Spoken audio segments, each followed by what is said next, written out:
Bismillahirrahmanirrahim. Assalamualaikum warahmatullahi wabarakatuh. Selamat siang teman-teman semua. Salam sejahtera.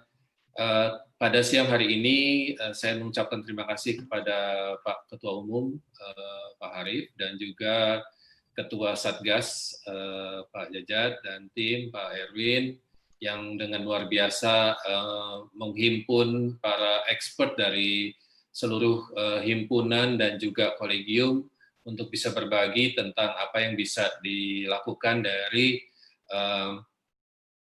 masing-masing keilmuan untuk saling melindungi dan saling mendukung dan bisa bermanfaat maksimal kepada masyarakat Indonesia secara luas.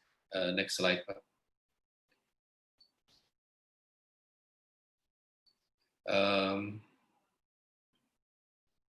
Ya, dari data yang saya dapatkan di COVID-19 pemerintah, memang kita lihat ada kecenderungan mulai terjadi penurunan angka baik yang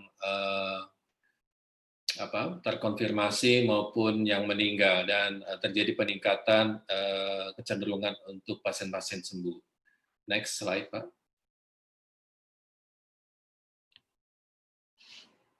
Nah, ini pun bisa kita lihat, kita perlu bergembira bahwa pasien-pasien yang sembuh pun makin hari makin meningkat, karena memang itu tidak lepas dari peran teman-teman sejawat, perawat seluruh Indonesia di bawah PPNI yang telah bekerja keras dan tanpa lelah, tanpa pamrih.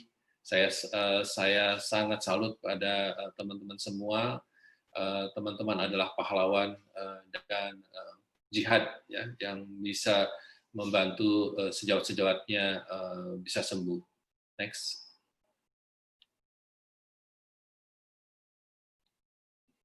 Nah, walaupun ini masih masih prediksi berdasarkan hitungan matematika ya, hitungan statistik, kita memang masih akan bisa dikatakan lama bagi kita yang sudah bosan melihat atau menghadapi kondisi ini setiap hari harus berjibaku dengan kekuatan yang tidak main-main, kita harus berkorban, keluarga kita harus berkorban ya. Jadi kalau dikatakan berakhir 97% itu baru terjadi nanti 30 Mei, itu pun masih prediksi. Sedangkan berakhir 99% itu masih bulan Juni dan 100% masih nanti di bulan November. Next. Nah, dari sini sebenarnya kita patut merasa prihatin dengan kondisi teman-teman yang telah gugur. Ya, kalau masih sampai bulan November nanti, berapa lagi yang akan gugur?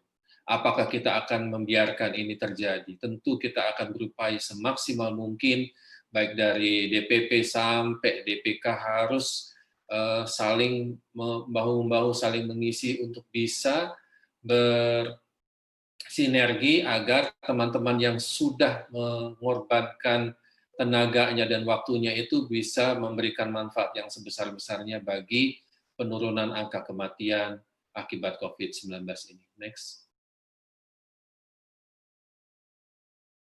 Nah, permasalahan yang kita hadapi itu tentu sudah banyak sekali didiskusikan, terutama Pak Harif selaku Ketua Umum DPP PPNI telah membawa suara dari teman-teman perawat seluruh Indonesia bahwa memang masih ada permasalahan keterbatasan APD yang layak ya di beberapa rumah sakit. Dan tentu kita juga masih miris melihat tontonan di TV ya, rendahnya kedisiplinan masyarakat agar tidak terpapar atau memaparkan COVID-19 ini, dengan apa buktinya banyak yang masih nekat untuk pulang mudik. Lalu belum merata dan belum seragamnya pengetahuan serta keterampilan teman-teman sejawat ya dalam menggunakan maupun melepaskan APD. Dan belum lagi terbatasnya jumlah perawat yang bertugas ya, dan ini berdampak pada exhausted atau kelelahan dari sejawat yang memang melakukan tugas mulianya. Dan karena mereka sudah exhausted, tentu dalam kondisi yang seperti itu mereka butuh ventilasi. Namun saudara-saudara maupun teman-teman yang lain yang kita akan ajak ventilasi atau bercerita tentu sangat terbatas waktunya karena memang masing-masing memiliki masalahnya. Dan dari sini memang kita melihat masih terbatasnya konseling bagi sejawat yang memang langsung berkenaan atau merawat pasien-pasien COVID-19. Dan masih juga banyak kasus pasien maupun keluarga yang tidak jujur atas keluhan yang disampaikan ketika berobat. Tentu ini mereka memiliki dalih ya, yang 1001 dalih untuk mereka mengatakan tidak jujur. Dan adanya rasa tidak nyaman perawat saat berdinas menggunakan APD lengkap, ya. Rasa tidak nyaman itu sangat bisa saya pahami ya. Beberapa foto-foto yang sudah di-share di grup Satgas itu menunjukkan betapa seseorang yang menggunakan APD lengkap itu bisa bermandikan keringat, basah kuyup, dan merasa tidak nyaman pada saat menggunakan itu. Ya. Dan prediksi masih panjangnya atau masih lamanya kondisi pandemi ini. Next. Slide berikutnya. Nah, dari pasien-pasien yang maupun keluarga yang tidak jujur itu, memang sebenarnya kita perlu berhati-hati sebagai perawat bahwa setiap ada pasien yang masuk dengan keluhan batuk, walaupun mungkin mereka tidak jujur, kita tentu harus siap bahwa pasien yang kita hadapi ini kemungkinan besar adalah pasien yang memiliki atau sudah mengidap virus corona 19.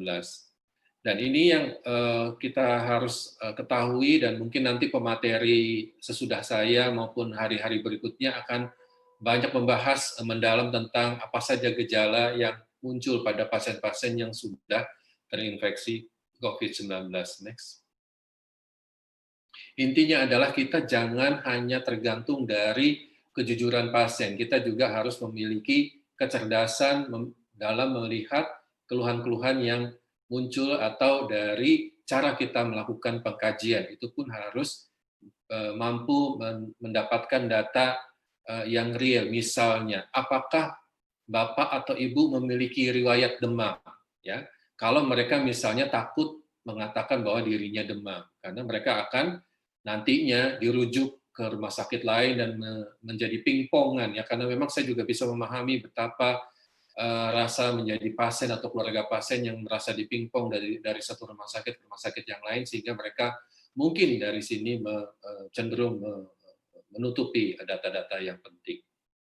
Nah, dan kalau kita lihat dari slide ini, kita melihat bahwa area Jabodetabek, Jawa Barat itu memang menjadi area yang sangat merah dibandingkan area-area yang lain. Sehingga memang teman-teman sejawat yang dari Jabodetabek dan Jawa Barat harus memiliki ekstra dalam segala hal, ekstra dalam keterampilan, ekstra dalam pengetahuan, ekstra dalam kekuatan fisik dan mental. Next.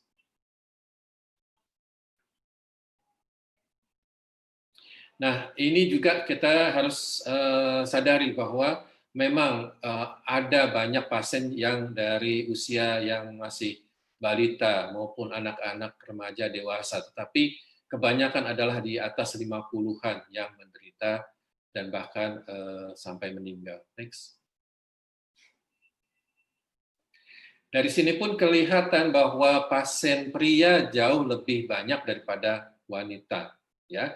Namun dari sejawat yang menjadi korban tertular, bahkan ada yang meninggal gugur akibat menjadi garda terdepan, tentu karena memang komunitas keperawatan terbanyak adalah perempuan, maka gambaran dalam kasus-kasus perawat yang terkena COVID-19 adalah kebanyakan adalah perempuan. Next. Nah, ini juga menjadi data penting bagi kita.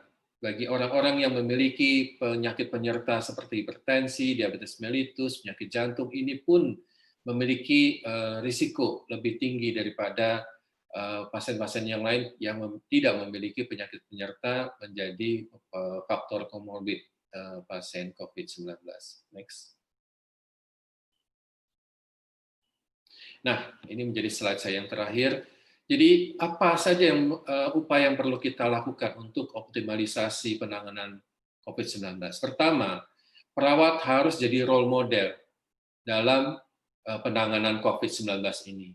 Ya, mohon maaf saya tidak menggunakan masker, bukan apa-apa, bukan saya tidak ingin jadi role model, tapi saya khawatir mulut saya, bahasa body language saya tidak terbaca. Dan karena memang perawat terlibat langsung dalam penanganan ini, maka perlu memberikan contoh dalam kedisiplinan, dalam hal distancing, physical distancing, stay at home. Ya tentu aja stay at home nggak bisa ya, tapi beberapa sejawat perawat yang hanya menjadi dosen, nah tentu jadikan contoh bahwa mereka kita bisa stay at home selama masa PSBB ini, dan menggunakan masker serta cuci tangan. Kemudian upaya yang lain adalah, dan ini sudah dilakukan, saya menjadi saksinya, bahwa pendataan rumah sakit yang masih mengalami kelangkaan APD, dan kemudian mendistribusikan APD pada rumah sakit tersebut. Kemudian penyebarluasan pengetahuan dan keterampilan, dan ini yang sudah digagas oleh Satgas COVID-19, ya, saya acungi jempol, ya, angkat topi yang luar biasa kepada Pak Jajat dan Pak Erwin yang sudah menginisiasi kegiatan ini. Ini adalah suatu bentuk penyebarluasan pengetahuan dan keterampilan. Dan mungkin nanti dari pembicara sesudah saya itu akan mendiskusikan bagaimana cara menggunakan dan melepaskan APD sehingga tidak menjadi risiko tinggi terpapar bagi diri perawat sendiri. Kemudian rekrutmen tenaga perawat dari rumah sakit non-COVID ke rumah sakit yang merawat pasien-pasien COVID. Dan ini saya lihat sudah beberapa rumah sakit melakukannya, dan ini sangat membantu dari berbagai pihak. Lalu penyediaan fasilitas konseling bagi perawat yang menangani pasien-pasien COVID langsung. Dan penggunaan APD pada semua pasien yang ditangani. Ya, tidak hanya pada pasien-pasien yang kita curigai, ya, dan ini insya Allah akan banyak membantu mencegah penularan pada sejawat perawat maupun tenaga kesehatan yang lain. Serta hal yang lain yang perlu diupayakan adalah pengaturan waktu dinas, ya, walaupun memang ini tidak mudah karena memang jumlah perawat yang berdinas menjadi sangat terbatas setelah kejadian pandemi COVID ini. Dan masih banyak lagi beberapa hal yang bisa dilakukan sebagai suatu upaya, baik dari institusi rumah sakit, tempat pelayanan kesehatan, individu tenaga perawatnya sendiri atau profesi perawat, dan juga kita yang berhadapan langsung kepada pasien-pasien tersebut. Mungkin itu saja dari saya. Terima kasih atas kesempatannya. Sekali lagi selamat mengikuti Zoominar beberapa hari ke depan. Mudah-mudahan informasi dan ilmu yang dibagikan oleh narasumber yang sangat qualified bermanfaat bagi saudara-saudara sekalian. Terima kasih atas perhatiannya. Assalamualaikum warahmatullahi wabarakatuh. Waalaikumsalam.